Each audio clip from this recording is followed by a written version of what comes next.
we are going to discuss about the PYQ यानी previous year questions related to the chapter name solution chemistry का।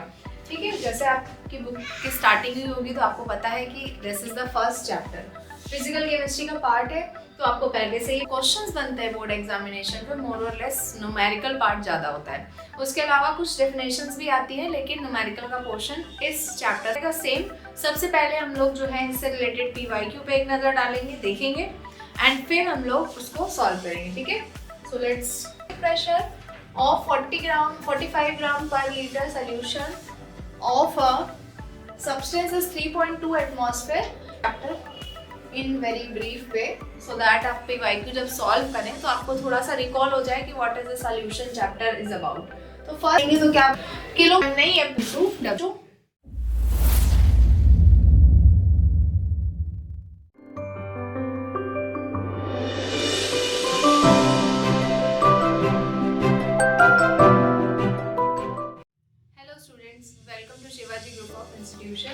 So today we are going to discuss about the PYQ यानी previous year questions related to the chapter name solutions class 12 chemistry का।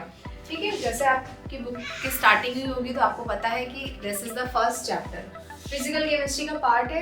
तो आपको पहले से ही पता होना चाहिए कि इससे जो क्वेश्चंस बनते हैं बोर्ड एग्जामिनेशन में, मोर और लेस न्यूमेरिकल पार्ट ज़्यादा होता है।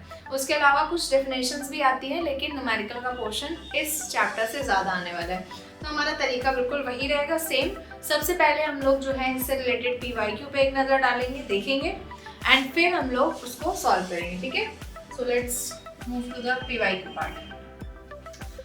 There are some MCQ based question. First question is 5 gram NaOH is dissolved in 450 ml of solution. Molarity of the solution is means there are the given data and the question is asking about the molarity. Yani what is molarity? You have to calculate. Next question is the colligative property of a solution depends upon. इन ये चार option से आपसे पूछा गया है कि colligative property इनमें से किस पे डिपेंड करती है। Next question is which is not a colligative property of the solution. देखिए colligative properties आपको ऐसे MCQ मिलते हैं जो है बहुत सिंपल, आपको भी पता है इनके आंसर। नहीं मालूम है तो आप हमारे साथ बने रहेंगे, आपको सब आ जाएगा। Which is not a colligative property of a solution. 4 options में से पूछा है कि colligative property इनमें से कौन नहीं है। Next question is number of moles in 180 gram of water. Number of moles calculate करने हैं। इसके बाद फिर अगर हम लोग आ जाते हैं न्यूमेरिकल पार्ट पे, तो there are some previous year question के न्यूमेरिकल्स आल्सो स्टार्ट करते हैं। देखिए जैसे ये एक क्वेश्चन है, define solution in how many different ways may the concentration of solution be expressed. So पूछा गया है कि बेसिकली सोल्यूशन क्या होता है, कितने वेज में आप सोल्यूशन के कंसंट्रेशन को डिफाइन कर सकते हैं। Second question is 2.82 gram of glucose जिसका मोलर मास है 180 gram is dissolved in 30 gram of water. Calculate करना है what is the molarity of the solution. Next is define molar elevation constant and calculate the boiling point of an aqueous solution containing 0.6 gram of urea जिसका molar mass given है in 100 gram of water and the value of molar elevation constant for water is 0.452 Kelvin kilogram mole inverse and boiling point of water there is given 373.15. Okay. Next question आपको यहाँ पे दिया है an aqua solution containing 12.48 gram of barium chloride. Barium chloride का aqua solution है in 1 kg of water, boils इतने पे होता है। कैलकुलेट करना है degree of dissociation of barium chloride. Degree of dissociation बताना है, क्वेश्चन अच्छा है थोड़ा। नेक्स्ट क्वेश्चन है at 20 degree Celsius the osmotic pressure of 45 gram per litre solution of a substance is 3.2 atmosphere. Calculate करना है वैल्यू ऑफ सोल्यूशन कांस्टेंट, मतलब R की सिंपल वैल्यू पूछी है। So before we move to the PYQ part, let's recap the chapter in very brief way, so that आप PYQ जब solve करें तो आपको थोड़ा सा रिकॉल हो जाए कि what is the solution chapter is about. तो फर्स्ट इज कि what is solution. Solution is basically a homogeneous mixture. Homogeneous mixture क्या होता है, जिसमें आपका ओवरऑल जो कंसंट्रेशन होता है वो एक सा होता है। जैसे सिंपल वे में अगर यू नो कि if you put sugar in water then the solution it becomes sweet, तो आप उसमें देखेंगे कि ऐसा नहीं होगा कि ऊपर का आपने पानी पिया है, सोल्यूशन पिया है तो आपको मीठा लग रहा है उसके बाद नहीं लग रहा है, ऐसा कुछ नहीं होता, एक कंसंट्रेशन वहां पर डिसॉल्व हो जाता है। तो solution is a homogeneous mixture of two और more substances whose relative amounts may be changed within a certain limits is called a solution. So simple word में solution is what about? Solution is a homogeneous mixture of two or more component. इसके अलावा there are two component of solution. First one is solute and second one is solvent. And then we get a solution. So basically what is solute? So solute is basically the component which is to be dissolved, जो dissolve किया जाता है, and इसका जो amount होता है वो आपका lesser in amount होता है, यानी solute थोड़ा कम amount में present होता है। and solvent क्या होता है? solvent is basically जो आपका large amount पे, यानी इसका amount quantity ज़्यादा है और उसमें किसी चीज़ को डाला गया है, जैसे जो डाला गया है that is solute and जिसमें डाला गया है that is solvent. ओके, जब ये दोनों चीजें मिल जाती हैं तो क्या बन जाता है आपका solution. Next is there are concentration terms. Concentration मतलब जब आपने सॉल्यूशन को बना लिया है तब आपको ये पता होना चाहिए कि इस जो सॉल्यूशन में सॉल्यूट का पार्टिकल, सॉल्यूट का जो अमाउंट है वो कितना है, वो आप किसकी हेल्प से निकालते हैं? कंसंट्रेशन टर्म की हेल्प से। There are following concentration term, mass percentage और परसेंटेज मास, मतलब जब आप मोल्स अमाउंट ऑफ सॉल्यूट को भी ग्राम में लेंगे एंड अमाउंट ऑफ सॉल्यूशन को भी ग्राम में लेंगे तो आपको क्या मिलेगा? मास बाई मास, मतलब अमाउंट बाई अमाउंट। तो बेसिकली निकाला जाता है कि it is the amount of solute present in 100 gram of solution. Volume percentage और परसेंटेज बाई वॉल्यूम, अब सिंपल सी बात है कि अगर आपने ऐसे दो लिक्विड को मिक्स कर दिया है, लिक्विड बेसिकली मिक्स है, तो वहां पे आपको पता चलेगा कि वहां पे जो अमाउंट है वो किस में निकलेगा? लीटर्स में। अब अगर लीटर्स में निकलेगा तो वो हम कैसे कैलकुलेट करेंगे? वॉल्यूम बाई वॉल्यूम परसेंटेज से।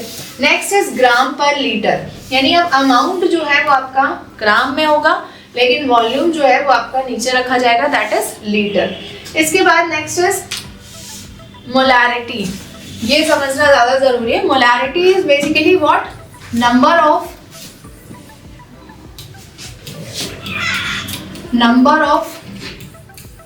Moles of solute upon volume of solution, ठीक है, and this should be in litres. ऐसे आप निकालते हैं किसको? मोलैरिटी को, and it is represented by capital M. Unit क्या हो जाएगी? मोल्स है तो मोल एंड पर लीटर, यानी कि मोल लीटर इनवर्स मोलैरिटी की यूनिट हो गई। नेक्स्ट थिंग क्या है? मोलैरिटी पूछा है, तो molarity is nothing but the change number of moles of solute upon 1 kg of solvent, यानी आपको इसमें चाहिए किसका अमाउंट? सॉल्वेंट का, and this should be in kilogram. अगर क्वेश्चन में ग्राम्स में भी गिवन है तो you have to change it into a kilogram, and इसकी यूनिट क्या हो जाएगी? मोल पर किलोग्राम या mole kilogram inverse. Next is normality, तो नॉर्मेलिटी में बेसिकली क्या रखते हैं? There are gram equivalent of solute upon volume of solution, तो आप निकाल लेते हैं नॉर्मेलिटी। नॉर्मेलिटी में आपको जब नंबर ऑफ मोल्स निकालते हैं तो उसका फॉर्मूला क्या होता है? मास अपॉन मोलर मास, लेकिन जब ग्राम इक्विवेलेंट निकालते हैं तो आपको पता है कि फिर आपको मास अपॉन क्या रखना पड़ता है? इक्विवेलेंट मास, मोलर मास नहीं। And last thing is mole fraction. तो अभी जैसे आपको पता है कि आप सॉल्यूट एंड सॉल्वेंट जब इन दोनों को ऐड करेंगे तो क्या बनेगा? सॉल्यूशन। अब लेट अस सपोज हमने इसके मोल्स स्मॉल n मान लिए और इसके कैपिटल N, तो जब अगर आप मोल फ्रैक्शन निकाल रहे हैं सॉल्यूट का, तो this is number of moles of solute upon total moles, और when you are calculating the mole fraction of solvent part then it is capital N upon small n plus capital N, ठीक है। ये होगा आपके सारे concentration term, यानी concentration term is what? is to calculate the basically amount of solute present in the solution. ये calculate करने के लिए आपको किसकी help लेनी पड़ती है? Concentration terms की. So I have discussed all of these definitions along with their formulas. You have to remember. Okay, students. I hope you will understand.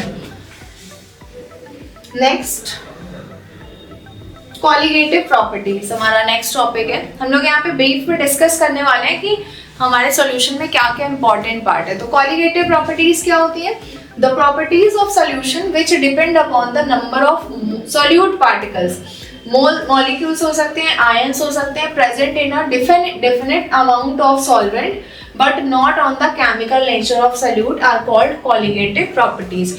यानी सिंपल सी वो प्रॉपर्टीज हैं सॉल्यूशन की जो बेसिकली क्या है, प्रॉपर्टीज ऑफ सॉल्यूशन जो डिपेंड किस पे कर रही हैं, which depend upon the number of solute particles. यानी the colligative properties are the basically properties of solution, properties of solution which depend upon the number of solute particles. अब उसमें वहाँ पे आपके पास में मॉलिक्यूल्स है या आयंस है, वो उस पर डिपेंड करती है. अगर मॉलिक्यूल्स के फॉर्म में है तो मॉलिक्यूल्स पे डिपेंड करेगा, अगर आयंस के फॉर्म में है तो आयंस पे डिपेंड करेगा. And types of colligative properties में आते हैं हम लोग. टाइप्स ऑफ कॉलिगेटिव प्रॉपर्टी में there are 4 types of colligative properties. कौन कौन सी है? First is relative lowering of vapour pressure, next is elevation of boiling point, next is depression on freezing point and last is osmotic pressure. हम लोग एक एक करके इसको डिस्कस कर लेते हैं. तो first is relative lowering of vapour pressure. अब ये क्या होता है relative lowering of vapour pressure? Late us suppose कोई आपके पास में सॉल्वेंट था, प्योर सॉल्वेंट, ठीक है. प्योर सॉल्वेंट हम क्या कह रहे हैं, मतलब जो भी हमने सॉल्वेंट लिया हो वो उसमें आपने डाला किसको, सॉल्यूट आपने मिक्स करा. तो क्या होगा कि उसकी वेपर प्रेशर में, वेपर प्रेशर जानते हैं ना कि जब आप उसको हीटअप करते हैं तो वेपर से एक प्रेशर क्रिएट होता है. तो वेपर प्रेशर में कुछ कमी आ जाती है. There are decreasement in the vapour pressure of that solution.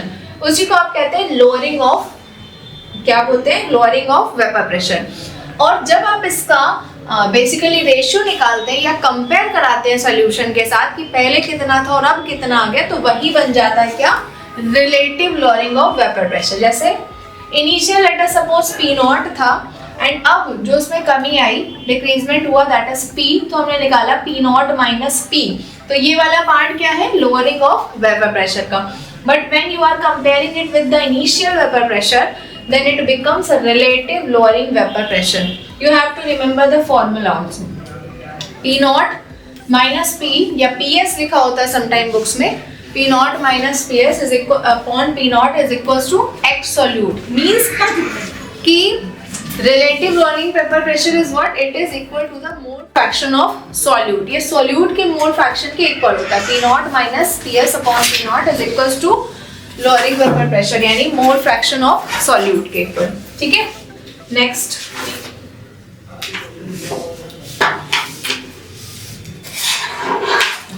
Next हम लोग मूव करते हैं.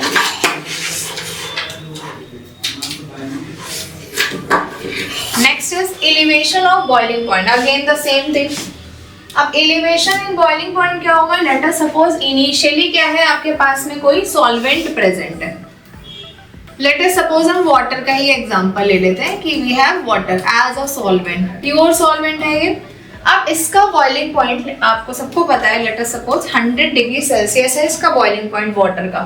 अब हमने क्या करा, इसमें हमने सॉल्यूट मिला दिया. कलर चेंज कर लेते हैं हम लोग समझने के लिए. हमने इसमें कोई सॉल्यूट मिलाया तो क्या देखा हमने कि जो पहले बॉइलिंग पॉइंट था 100 डिग्री सेल्सियस ना होकर 100.12 डिग्री सेल्सियस हो गया, लेट अस सपोज. यानी क्या हुआ कि यहाँ पर एलिवेशन हुआ है बॉइलिंग पॉइंट का, यानी बॉइलिंग पॉइंट कुछ पहले से बढ़ गया है. क्योंकि अब बेसिकली बॉयल सिर्फ वाटर के पार्टिकल्स को थोड़ी ना करना है, जो आपने सॉल्यूट मिलाया है उसको भी तो बॉयल करना पड़ेगा, उसके लिए भी तो एनर्जी रिक्वायरमेंट होगी. तो सिंपल सी डेफिनेशन हो गई इसकी क्या बच्चों, कि when any volatile non-volatile solute is added to any solvent, then its boiling point increases. और यही इंक्रीजमेंट आपका क्या होता है, एलिवेशन ऑफ बॉइलिंग पॉइंट। आप अच्छे से जानते हैं कि एलिवेशन का मतलब ही क्या होता है, इंक्रीजमेंट होना। ठीक है, तो जैसे ही आप कोई सॉल्यूट ऐड करते हैं किसमें, किसी सॉल्वेंट में, तो उसमें क्या हो जाता है, उसमें बॉइलिंग पॉइंट जो पहले से थोड़ा बढ़ जाता है। यही increasement is known as elevation of boiling point. ठीक है, तो जैसे यहाँ पे फॉर्मूला लिखा है, it is represented by delta TB, समझ रहे होंगे, बी मींस बॉइलिंग पॉइंट। तो डेल्टा टीबी जो है that is basically proportional to the small M means molarity. और आप जानते हैं कि जब भी when you remove the proportional sign then we get a constant name KB. यहाँ पर क्या नेम है इसका, केबी। अब अगर हम इसका एक और फॉर्मूला बनाना चाहें, जो हम फॉर्मूला डिस्कस करेंगे क्वेश्चन में, delta TV is equal to क्या हो जाएगा बच्चों, KB which is constant and it is known as molar elevation constant. Molar elevation constant इसको बोला जाता है। मोलर क्यों बोल रहे हैं, I hope you will understand कि मोलैरिटी हम लोगों ने यूज करी है। अगर हम कहें कि आपको मोलर एलिवेशन कांस्टेंट को आपको डिफाइन करना है, तो क्या डेफिनेशन हो जाएगी, it is basically the elevation of boiling point when the molarity of the solution is 1। यानी जब मोलैरिटी ऑफ द सोल्यूशन 1 हो जाए तो उस टाइम पे जो एलिवेशन ऑफ बॉइलिंग पॉइंट है वही आपका क्या बन जाता है, molar elevation in boiling point. अब अगर हम इसका फॉर्मूला और ज्यादा डिस्क्राइब करके लिखना चाहें तो क्या बनेगा, केवी इंटू, अब आप जानते हैं कि what is molarity. Molarity is basically the number of moles of solute upon 1 kg of solvent. Moles of solute कैसे निकालते हैं, मास अपॉन मोलर मास से। तो लेट अस सपोज हमने W लिया जो मास ऑफ सोल्यूट है, अपॉन में इसका मोलर मास रखा क्योंकि ये मोल्स बन गए हमारे, और फिर हमने कैपिटल W ले लिया, that is basically a amount of solvent. Kilogram में होना चाहिए, जनरली क्वेश्चंस में ग्राम में दिया जाता है, तो हमने यहाँ पर अपने मन से क्या कर लिया, 1000 से मल्टीप्लाई, क्योंकि हम डिवाइड करेंगे वो 1000 आपका ऊपर चला जाएगा। तो ये वाला फॉर्मूला जो है ये हम लोग क्वेश्चंस में यूज करते हैं। ठीक है, next is depression of freezing point. अब ये क्या होता है, depression of freezing point, again वही डिप्रेशन मतलब कमी आना, यानी डिक्रीजमेंट हो जाना कुछ। अब डिप्रेशन हुआ है मतलब क्या हुआ है, कुछ ना कुछ डिक्रीजमेंट हो गया। तो डेफिनेशन क्या रहेगी, वही सेम, कि जब भी सॉल्यूट में कोई सॉल्वेंट में कोई सॉल्यूट ऐड करा जाता है तो उसका जो फ्रीजिंग पॉइंट होता है वो पहले से थोड़ा कम हो जाता है। There is a decreasement notice in the freezing point of that particular solution which is known as depression in freezing point and it is again proportional to the molality part। और जब proportional का sign हटता है then we get the constant name Kf and it is known as molar depression constant। वहाँ पे क्या था, molar elevation constant, यहाँ पे क्या है, molar depression constant। ठीक है, next last is osmotic pressure। So basically osmotic pressure is what,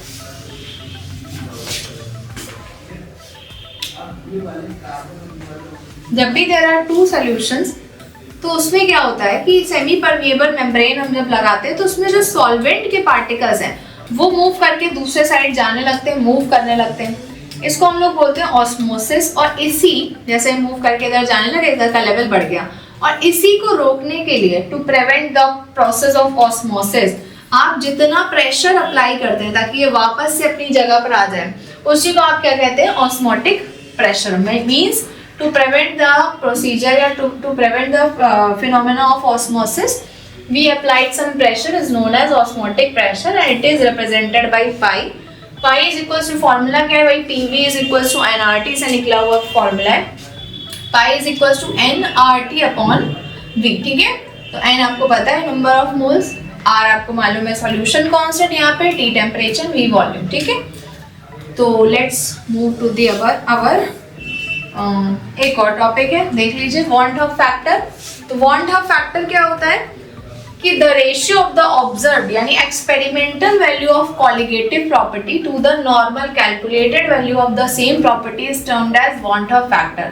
want of factor basically is represented by the small I is equals to जो भी आपने एक्सपेरिमेंटल वैल्यू निकाली हुई है कॉलिगेटिव प्रॉपर्टी की वो ऑब्जर्व अपॉन में कैलकुलेटेड निकालते हैं तो वो हमें क्या मिलता है, वांट ऑफ फैक्टर। ठीक है, अब let's move to the question answer part. First क्या है,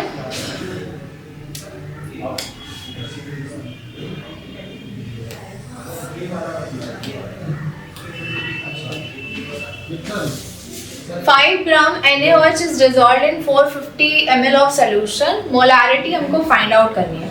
मोलारिटी क्या होता है बच्चों?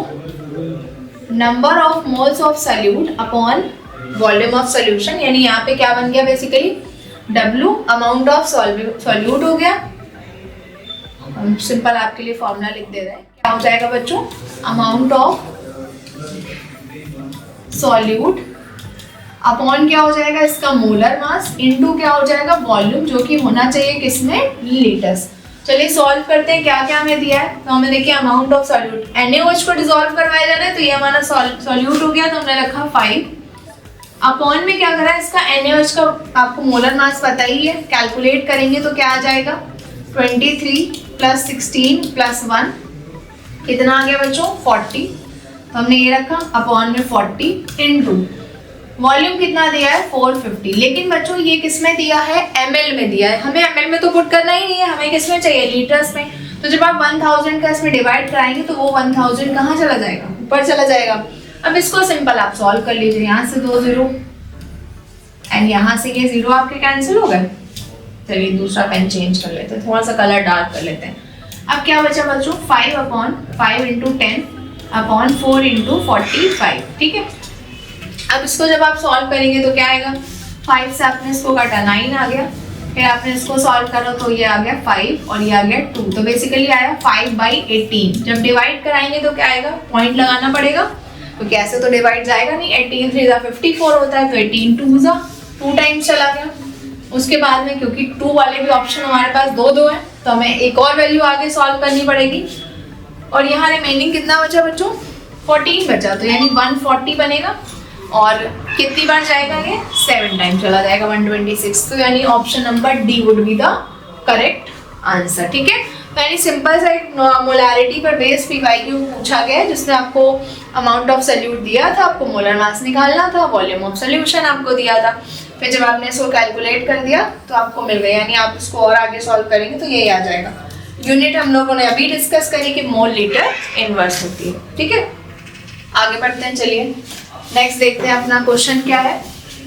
The colligative property of a solution depends upon. अभी देखा था कि colligative properties are the those properties of solution which depends upon the number of particles of solute. ठीक है. Option number A would be the correct answer. Next क्या है बच्चों?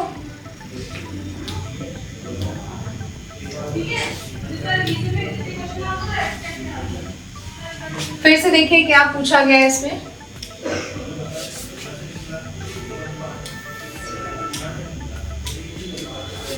Which is not a colligative property of solution. अभी हम लोगों ने चारों डिस्कस करी. ऑस्मोटिक प्रेशर होती है, रिप्रेशन एंड फ्रीजिंग पॉइंट होती है, लोअरिंग इन वेपर प्रेशर भी होती है. क्या नहीं होती है? सरफेस टेंशन नहीं होती है colligative property.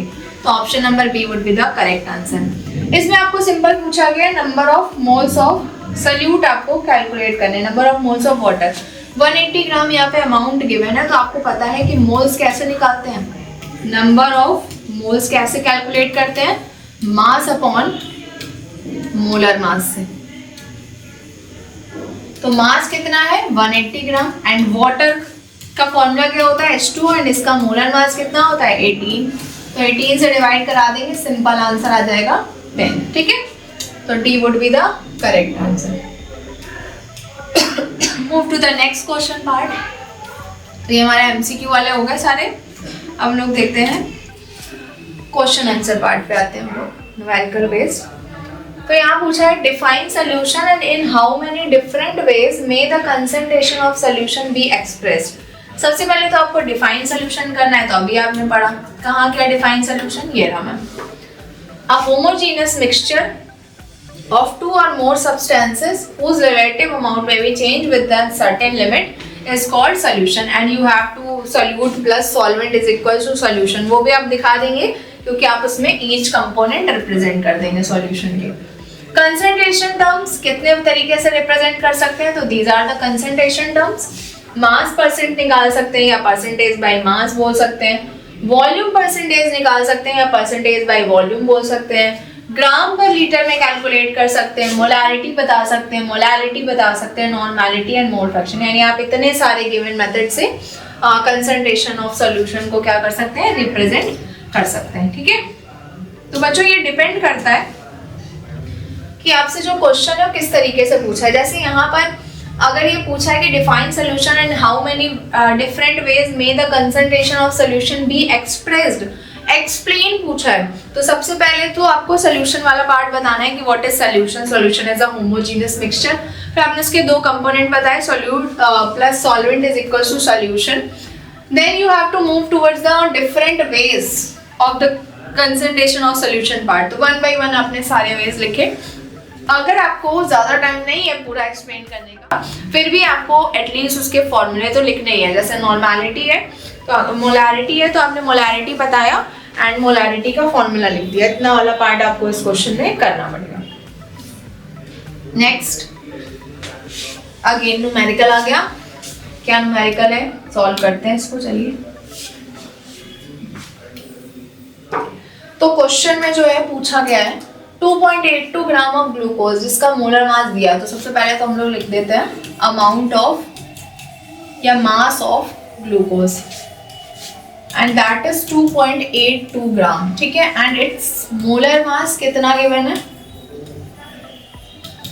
That is 180। Okay, it dissolve in 30 gram of water, यानी कि आपको दिया हुआ है अमाउंट ऑफ सॉल्वेंट भी दिया है आपको। अमाउंट ऑफ सॉल्वेंट कितना है, दैट इज 30 ग्राम। और आपसे पूछा है मोलालिटी। तो अभी बच्चों पढ़ा था कि मोलालिटी का फॉर्मूला क्या होता है मैम, W यानी कि मास ऑफ सॉल्यूट इनटू 1000, क्योंकि हम लोगों को अगर किलोग्राम में नहीं दिया रहता है solvent then we have to convert it into kg upon molar mass and into आपका मास ऑफ सॉल्वेंट हो गया। तो W कितना है बच्चों, 2.82, क्योंकि ग्लूकोज हमारा क्या है बताओ, ग्लूकोज हमारा क्या है बच्चों, ग्लूकोज हमारा मास ऑफ सॉल्यूट हो गया। ठीक है, इसके बाद हमारा जो M है वो कितना है 180 ग्राम एंड W की वैल्यू कितनी दी है 30 ग्राम इंटू 1000। तो जब आप इसको सॉल्व करेंगे then you will get the answer of this question. ठीक है, यहाँ पे जैसे आप सिंपल सॉल्व कर सकते हैं। आई होप इतना सोल्यूशन तो आप कर ही लेंगे, दैट इज 28.2 अपॉन 18 इंटू 3। ठीक है, तो ये सिंपल सा क्वेश्चन था जिसमें आपसे मोलालिटी पूछी गई थी। और जब आपसे मोलालिटी पूछी जाती है तो आपको ये फॉर्मूला अप्लाई करना है, जो भी चीजें गिवन है उनको रख के एंड फाइनल आंसर निकालना है। Move towards the next question.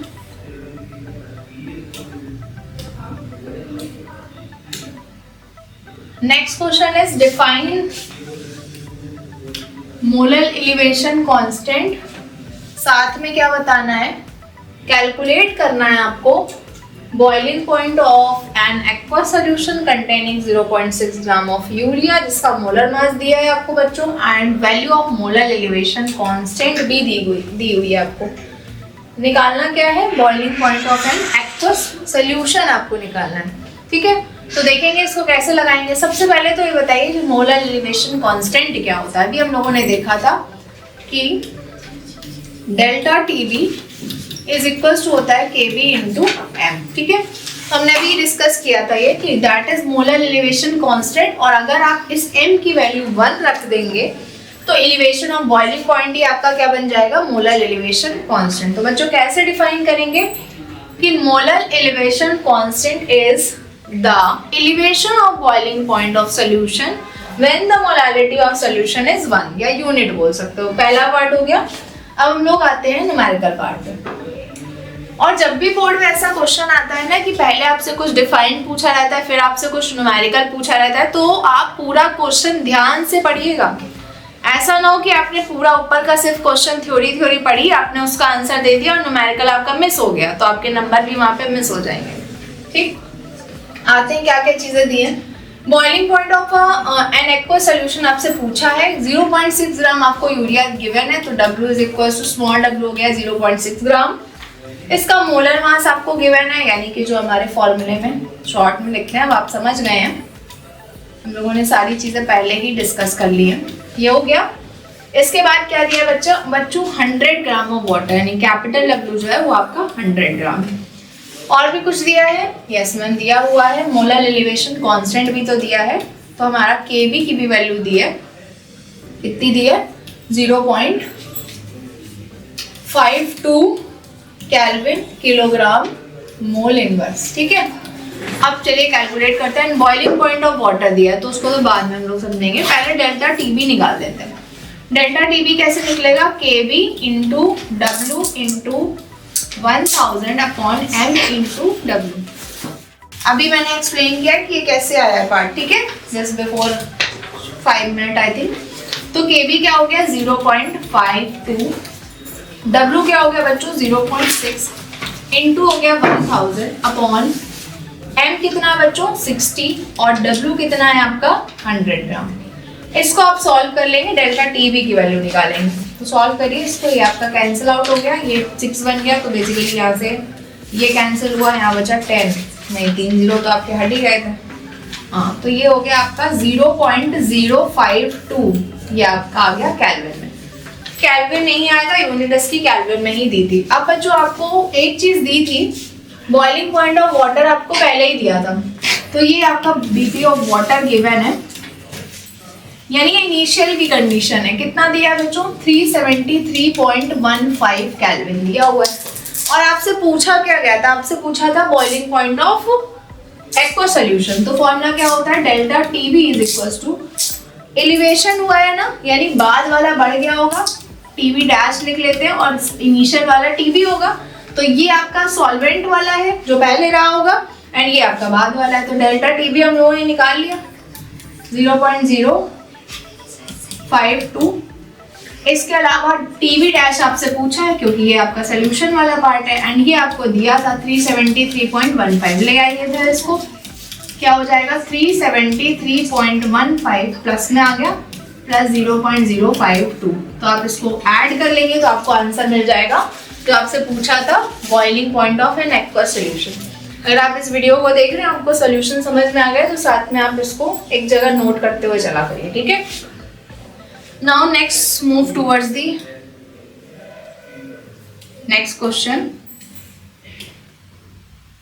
और वो क्या है, एन एक्वा सॉल्यूशन कंटेनिंग इतने ग्राम ऑफ बेरियम क्लोराइड 12.42, और फिर जो है क्या दिया इसमें 1 kg ऑफ वाटर में जो इतने पे बॉइल्स होता है, डिग्री ऑफ डिसोसिएशन आपसे पूछा है। तो सबसे पहले आपको अमाउंट ऑफ बेरियम क्लोराइड कितना दिया है, BaCl2 का, यहाँ पे हम लोग लिख लेते हैं इसको शॉर्ट में 12.48 ग्राम, ठीक है बच्चों।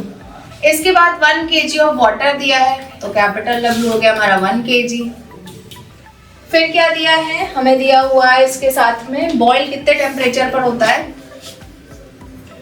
ये सॉल्यूशन का है, यानी कि टीबी डैश आपको गिवन है 373.0832 केल्विन, ठीक है। अब आपको डिग्री ऑफ डिसोसिएशन बताना, और आपको साथ में यहाँ पर केबी की वैल्यू भी दी है 0.52 किलोग्राम मोल इनवर्स, ठीक है। क्या निकालना है आपको, डिग्री ऑफ डिसोसिएशन निकालना है। तो क्या यहाँ पे आपको कुछ और दिया है, मोलर मास आपको गिवन है बेरियम क्लोराइड का, हाँ मोलर मास भी गिवन है हमको 208.34। अब डिग्री ऑफ डिसोसिएशन की जब भी बात आती है तो आपका वहाँ पे वॉन्ट ऑफ फैक्टर इंक्लूड हो जाता है। तो फॉर्मूला क्या बनता है, delta TB is equals to I K B into M. यहाँ से आपको आई की वैल्यू कैलकुलेट करनी है, पर आई से पहले हम लोग डेल्टा टीबी निकाल लेते हैं। तो टीबी डैश इतना है, और प्योर वाटर के लिए आपको टीबी अगर नहीं गिवन है वैल्यू, तो आप जानते हैं कि दैट इज 100 डिग्री यानी 373 केल्विन। आप यहाँ पे लेके सॉल्व कर सकते हैं। तो डेल्टा टीबी क्या आ गया 373.0832 माइनस 373, ये हो गया। आई की value you have to calculate, K B दिया है 0.52 इंटू एम, मतलब क्या हो गया भाई डब्ल्यू पूरा, तो 12.48 इंटू यहाँ पे आपको 1 kg ऑफ वाटर दिया है तो 100 रखने की जरूरत है नहीं। इसके अलावा आपका m कितना है 208.34 एंड w कितना है आपका 1। यहाँ से आपको किसकी वैल्यू निकालनी है स्टूडेंट्स, i की वैल्यू। तो ये आप पॉज करके कैलकुलेट भी कर सकते हैं। तो इसकी जो वैल्यू है वो ऑलमोस्ट सॉल्व करने के बाद आपको मिलेगी 2.67, ठीक है अप्रॉक्स में, क्योंकि हमें यहाँ पे वीडियो में बताना है तो हमने सॉल्व कर ली थी पहले से। आप इसको पूरा कैलकुलेट करेंगे और फिर आप बताएंगे, ठीक है बच्चों। आई की वैल्यू आ गई। अब डिग्री ऑफ डिसोसिएशन आपको निकालना है। आई होप आपको इतना पार्ट समझ आया होगा। यहाँ पे देखते हैं डिग्री ऑफ डिसोसिएशन मतलब अल्फा की वैल्यू। उससे पहले हमें ये देखना पड़ता है कि BaCl2 जो है वो ब्रेक कैसे होगा। तो आपको पता है कि Ba पर कैसा चार्ज आएगा +2 एंड 2Cl हो जाएगा माइनस। तो इनिशियली अगर आप ये देख लें कि ये 0 है एंड ये 0 0 क्योंकि प्रोडक्ट बना नहीं होगा, तो फिर आफ्टर सम टाइम ये क्या हो जाएगा, eight the time of dissociation ये आपका अल्फा बन जाएगा, ये आपका 2 अल्फा हो जाएगा और यहाँ से आपका 1 माइनस अल्फा रिमूव हो जाएगा। तो ये पूरे जो नंबर ऑफ मोल्स होते हैं वो आपके I के इक्वल होते हैं वॉन्ट ऑफ फैक्टर के। तो ये हो गया 1 माइनस अल्फा प्लस 2 अल्फा। तो आप जानते हैं कि अल्फा से अल्फा कैंसिल हो जाएगा, I इज इक्वल टू क्या आ गया 1 प्लस 2 अल्फा। I की वैल्यू आपको पता है 2.67, 1 आपको मालूम ही रहता है, 2 अल्फा आपको निकालना है। तो 2 अल्फा इज इक्वल टू आ गया 1 इधर आया तो कितना बचा 1.67, अल्फा इज इक्वल टू आ गया 1.67 डिवाइडेड बाई 2 तो कितना आया 0.8। कितनी बार जाएगा बच्चों, 3 टाइम्स चला जाएगा 5 टाइम्स। तो ये हो गई आपकी किसकी, अल्फा की वैल्यू। ठीक है, यही आपसे पूछा गया था डिग्री ऑफ डिसोसिएशन। जब अगर ये परसेंटेज में पूछा जाएगा तो क्या आ जाएगा 83.5%। सिंपल 100 से मल्टीप्लाई करा देंगे। तो ये क्वेश्चन थोड़ा अच्छा था क्योंकि इसमें आपका जो कॉलिगेटिव प्रॉपर्टी वाला पार्ट है और साथ में जो है इसमें आपका वांट ऑफ फैक्टर वाला भी इन्वॉल्वमेंट था। और इसके साथ में आपने और क्या सॉल्व करा बच्चों, आपने देखा कि इस टाइप की न्यूमेरिकल कैसे करे जाते हैं। वांट ऑफ फैक्टर पहले निकालिए and then you have to calculate the value of degree of dissociation. उससे पहले आपको ये देखना होता है कि आखिरकार आपका सोल्यूट कौन सा है और वो कैसे टूटेगा, क्योंकि जो आपको मिलता है at the time of dissociation वो आपके वांट ऑफ फैक्टर के इक्वल होता है। तो this was the question and the solution also. Now move toward the next question. Next question क्या है बच्चों, at 20 degree Celsius the osmotic pressure of 45 gram per litre solution of a substance is 3.2 atmosphere. Calculate करनी है हमको value of solution constant की and molecular mass इसमें दिया है। तो ये थोड़ा सा कंपैरेटिवली सिंपल क्वेश्चन है, देखते हैं इसको। अभी आपने देखा था ऑस्मोटिक प्रेशर का फॉर्मूला क्या होता है बच्चों,